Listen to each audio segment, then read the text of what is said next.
Hey there, America! Buckle up because we're diving headfirst into the wacky world of international trade wars, and this time, the stakes are higher than Trump's cholesterol on a McDonald's bender.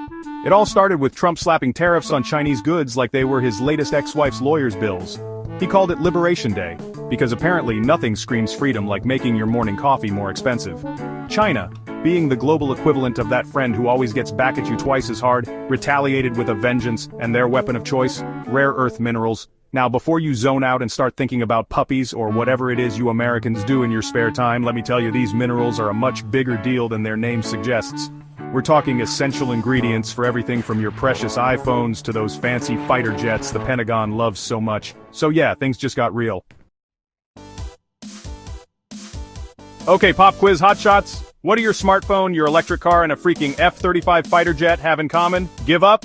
They all rely on rare earth minerals. Now these minerals aren't actually that rare, they're found all over the world, it's just that turning them from dirt in the ground into the high-tech components that power our modern lives is a messy, expensive, and frankly environmentally disastrous process.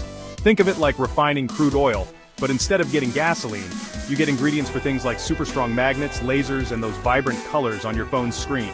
So, while you're busy posting selfies and arguing about politics online, these little-known minerals are quietly working behind the scenes, making sure your tech-addicted life runs smoothly.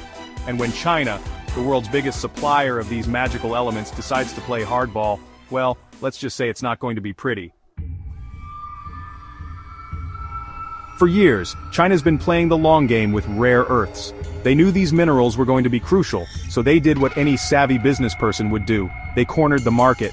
They mined the hell out of those things, drove down prices, and basically turned themselves into the Walmart of rare earths. The rest of the world, meanwhile, was too busy worrying about things like human rights and intellectual property theft to notice that China was quietly building a monopoly more powerful than Amazon on Prime Day. But now that the trade war's heating up, China's decided to remind everyone who's holding all the cards. They've slapped restrictions on rare earth exports, essentially cutting off the supply to the United States and its allies. And while it might seem like a drastic move, it's actually a brilliant strategic play. It cripples key industries, throws a wrench in the gears of the global economy, and sends a clear message: mess with the dragon, and you'll get burned. So, what's a superpower with a rare earth problem to do? Well, if you're Donald Trump, you do what you always do. Come up with a bunch of half-baked plans that sound good on Twitter but probably won't amount to much in the real world. First, there was the whole Greenland thing.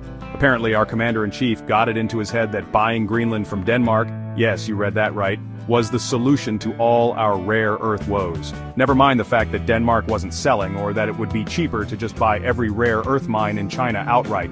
Then there was the Ukrainian adventure with Trump promising billions of dollars in exchange for, you guessed it, more rare earths. Because nothing says stable and reliable supplier like a country currently embroiled in a territorial dispute with Russia.